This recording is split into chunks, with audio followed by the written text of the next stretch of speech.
Hey everybody out there, you're tuned in to 91.8 The Fan, and we're starting off today's corner very excited with an awesome guest, a mysterious guest. They're all in a mask and a cape. No, I'm just kidding. Would you like to unveil your identity to everybody listening out there? Well, I was going to try to get a little more play out of the mask and cape, which I'm surprised you even knew I was wearing, but my name is Keith Silverstein. So there it is, surprise over. Now you can all go home. Aw. Well, see, I'm psychic. That's how I knew. I don't really Well, have that's good. somebody outside your window stalking you. I'm serious. All right, I guess that's just the gardener then. The gardener you didn't hire. Yeah, that is the weird part, but I figure if he's doing the job, hey, and I'm not paying for it, why not? The roses look great. And I have actually had a lot of fun looking over, all your credits and doing all the stalking in the back, looking over the resume and your website and everything like that, because I noticed that not you do have a wide variety of roles, but you have a good tendency to be villains a lot. I love being a villain. Villains are the best. They are so much fun to play. Because usually you just really get to let yourself go when you're doing a villain and just, I don't know, something about it. I'm not very evil in real life, but oh, do I love it in the booth. It is good stuff. Do you get to unleash a lot of, I guess, emotion and things like that you wouldn't normally? Oh, yeah, definitely. Well, the different villains are different in, a lot of ways. I mean, you've got your obvious, straightforward, relish being evil villains that cackle. They do the whole, the big laugh and the whole thing. And that's probably the best for just getting out any pent-up frustrations you might have. Because you really get to let loose and just play with those characters. Other ones are evil, but not so forward. Like I play Johan in Monster, which is anime series on Sci-Fi Mondays. And he's evil, but he definitely doesn't so much enjoy being evil. He just kind of is evil. So there's kind of an innocence to his evil. Like he doesn't know that he's evil, he just is, and he enjoys being who he is. Does that make sense, Sam? It does, and that would be kind of an interesting character to take on, I would think, because you have to approach it from a different way. Yes, you definitely do. He's more soft-spoken, too. So he's somewhere in here, and he's evil all the time, but doesn't know that he's evil. He just accepts himself as who he is. So he's very different. He's not, I don't get to let loose with him. He's much more contained, but cool on a different level. I think that sounds creepier than the evil laugh, I'll be honest with you. I got goosebumps. It is. It's weird because you're just like, oh, stop. Please stop talking like that. Please. It's that creepy guy from down the street. Yeah, I was saying, my girlfriend does not like when I do that voice at all. So I've been banned from doing that voice. Oh, so you get to, when you're with friends, you actively, go into your voices and everything and play around with it. So you consistently get to practice then. Well, yeah, I try not to do it too often. It is frowned upon if you do it too often. But, if you're doing voiceover, I mean, it's just kind of part of your life. And a lot of us, I think, got into this business because we do voices. So, I mean, there are a few, I think, who save it completely for the booth. But I think a lot of us are kind of hammy, and we like to do the voices. And now, I heard with voice acting and a few other things, you really need to work on your improv. And also because you're really not getting a lot of backstory immediately with these characters, correct? No, actually, it's surprising, especially with anime, when you're coming in for a foreign dub. You a lot of times don't even know who you're playing. I mean, you literally are booked and show up, and you get into the booth, they set up the mic, and then they start to tell you, while everyone's staring at you, here's who you're playing, here's the sample, and here's the, basic breakdown. Now go. Oh, wow, that sounds intimidating. It can be, definitely. But it's just kind of part of the gigs, and a lot of people I think don't realize that, because with so many other roles, there's so much time to prepare, come up with ideas and plan, voices and characteristics, and it's just not that same way. The best tool we have is looking at the character, and I think some productions are different. Some productions really want you to sound like the Japanese, and other ones give you a little bit of freedom, a little leeway to play some. So. Now, what do you prefer? Do you prefer where you can kind of take the character into your own, or do you prefer, trying to not necessarily mimic the Japanese, but, try and give a performance like that? I like to give my own performance when I can. I don't want to sound too much like the Japanese. It's a great reference, though. It really is, because it gives you at least the vein. You want to know the age and the basic tone. If it's a wild, crazy character, you want to know that. So you can see, oh, this character's way over the top. I can go crazy with this character. It's not going to be a problem. But then from there, I want to kind of personalize it and make it my own. Oh, definitely. And I ask this to a lot of people, but do the Japanese words you have to say ever in the American dub, does that, slip you up ever? Never. I have, and there are many directors who can attest to this. I have never once. No, I mess it up all the time. Some of these words are outrageous, and these names of people and places, all these characters, and every once in a while you'll get a paragraph where 7 or 8 of them are all strung together in one paragraph, and you're supposed to just go through that whole thing. And I think a lot of us try it 2 or 3 times before we nail it, at least. So. Has it ever made you want to take Japanese?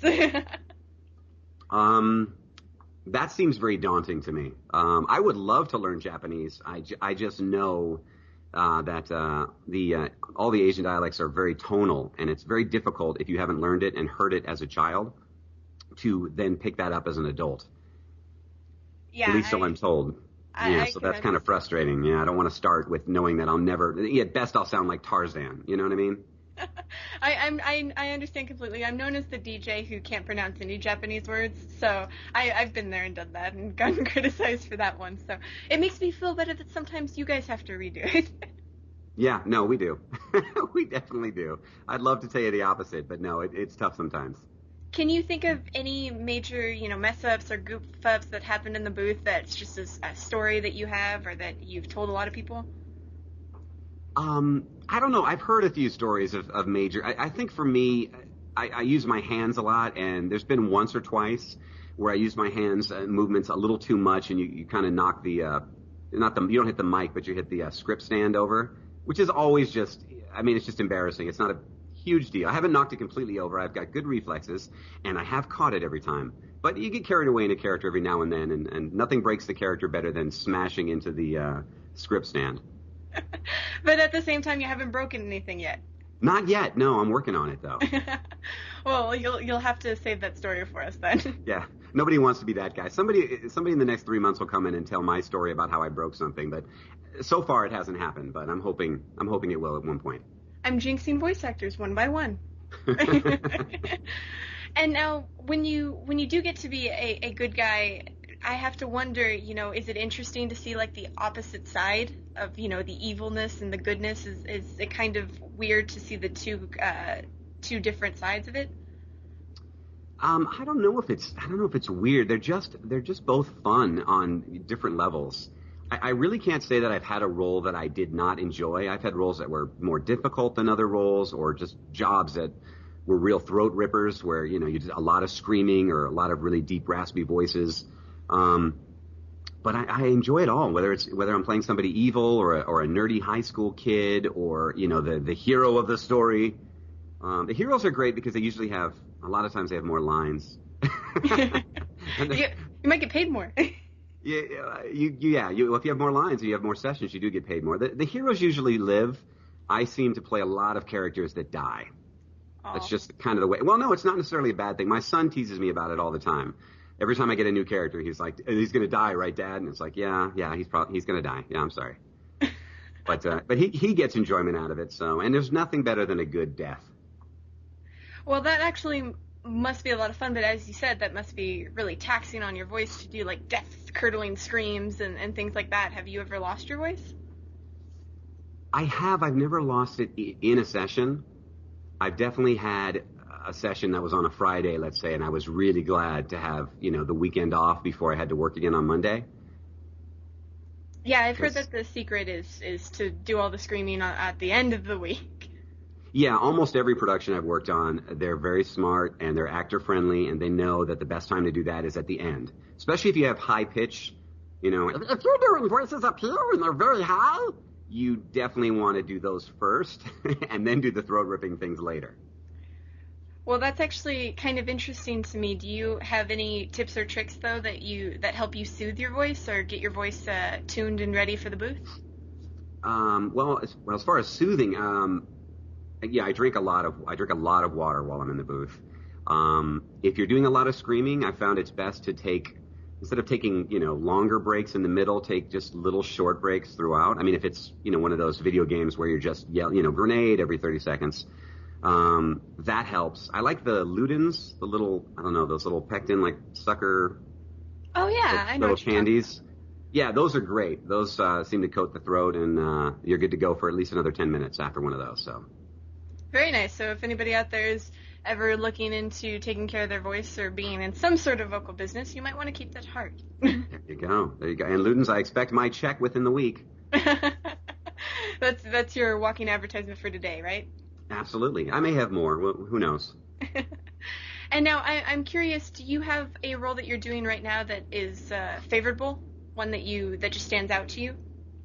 I have a lot of things that are just starting right now that I'm not sure how much I can say about. I have, what's cool is I'm actually playing a character on Bleach named Stark. He's one of the Hollows on Bleach, and I've already played him. I voiced him a few times, but there was a huge break between when he first appeared and now as he's coming back, and I guess he's going to have more of a substantial role. So I'm really looking forward to getting back in the booth because it's been like 6 months, and I just barely scratched the surface with this guy. So I'm looking forward to getting back in because I hear he has a long run of episodes, and that sounds like a lot of fun to me. And he's a bad guy. Oh, go figure. Yeah, he's a bad guy. So, look, this is not a spoiler. I haven't watched ahead. I'm just assuming he's going to die. This is an assumption. Again, not a spoiler. So, no one yell at me. I think you're okay. I think people will put away the pitchforks and everything else, at least, until he leaves, guys. But I will say that, with Bleach, that's such a big series, and, you have all the franchise chances, like the spin-off video games and whatnot, so hopefully that character becomes a lot bigger. Yeah, that would be great. No, we all love it when it's great actually when you do a small character, maybe has just a few lines, but you end up being in the video game because that's a huge burst to your economy. Video games tend to pay fairly well, and it's nice to get those bonuses. Where 3 video games, I was in one episode, I got 3 video games. That's crazy. That's awesome too, and I would think video games would be a lot of fun. And I believe you're in California, and I hear that's Video Game Central now. Yeah, they're doing a lot of video. I mean, I would assume so many video games come out every month that I assume they're making video games everywhere. In Kansas, they must be making them too. I don't know. I don't know how they're putting them out so quickly. But there are a lot of them produced here, and it's nice to get work from that. I just did just came out was Transformers War for Cybertron, and that was like a childhood dream. I mean, to be one of the Transformers, and I got to play Rumble and Frenzy in that. So listen for me in that. Oh, definitely, and I'm sure our listeners will be interested in picking that up if you haven't already. We are going to take a short break here, though, get some water, because we love water, and when we come back, I will not chase my guest away. He might put his mask and cape back on, though. I'm not sure. I will. All right, so keep it tuned to 91.8 The Fan. Everything you want, nothing you don't. Attention everyone! This is the Neighborhood Watch Committee reminding everyone the best place to go for all your video gaming needs: Game Tag stores. Unlike certain other video gaming stores, Game Tag is run by gamers just like you, and they're always willing to give you a helping hand. Remember, if your game store has the word "stop" in it, it should tell you what you should be doing before you even set foot into their store. Thank you, and have a safe day. Hey everybody, you're tuned in to 91.8 The Fan. This is Kana, you're in my corner, and I still have my special guest here, and I think you lost your mask. Yeah, it was chafing my cheek something fierce, and I think it's too small for me, so I'm just not going to wear it. I hope that's okay. I think that's fine. I think that we're going to start a fund Keith a mask sort of charity. That would be great. I would really appreciate that. Thank you in advance for everyone for helping to get me a new mask, my size. Our one of your fans can stalk you at a convention and give you a mask there. That would be great.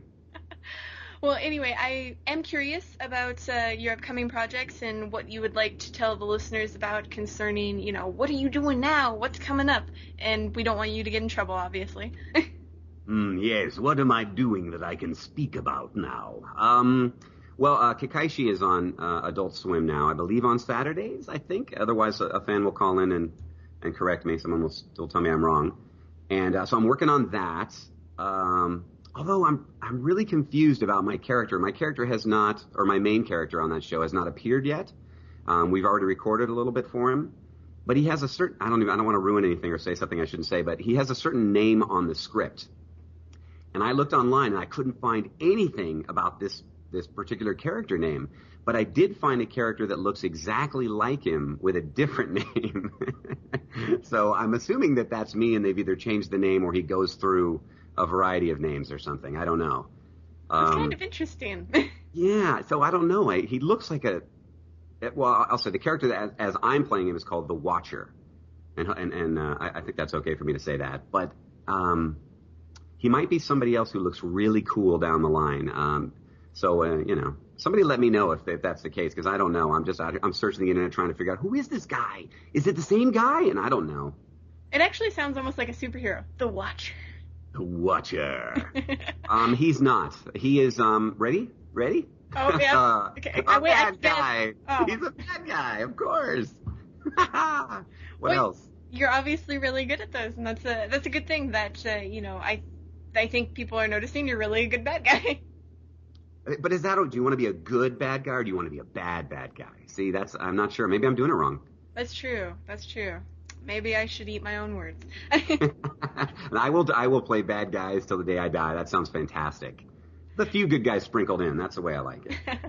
And now, are there any other projects that you think you can share with the listeners out there? Well, there's a project I've been working on for a while, which is really fun. I've been working on Disney's Stitch, which is an anime version of Stitch. Those of you who remember the movie Lilo and Stitch, this was apparently produced, I guess it was made in 2008 in Japan, and they've altered the story a little, so you don't have Lilo, you have, I think her name's Yuna, so you have a Japanese girl who's his sidekick or partner in crime in this series. And I know it's airing in English in New Zealand, so for all those fans in New Zealand, I hope you're enjoying it. The rest of us, there's only bits and pieces on YouTube right now, but since it is airing, I guess I can mention it. And I play Captain Gantu on that, who's the really big, kind of like half killer whale, half man character he's in the movie too. It's a lot of the same characters from the movie, so. Now, I actually had a debate with some of my friends about this and the staff, because we were like, well, are you the bad guy? Because in the movie, he's not really bad. He's kind of just, trying to uphold laws. And in the series, he's like the comedic bad guy, as in he's like kind of like Team Rocket. He never wins. So we were wondering what sort of role that he had in the anime version.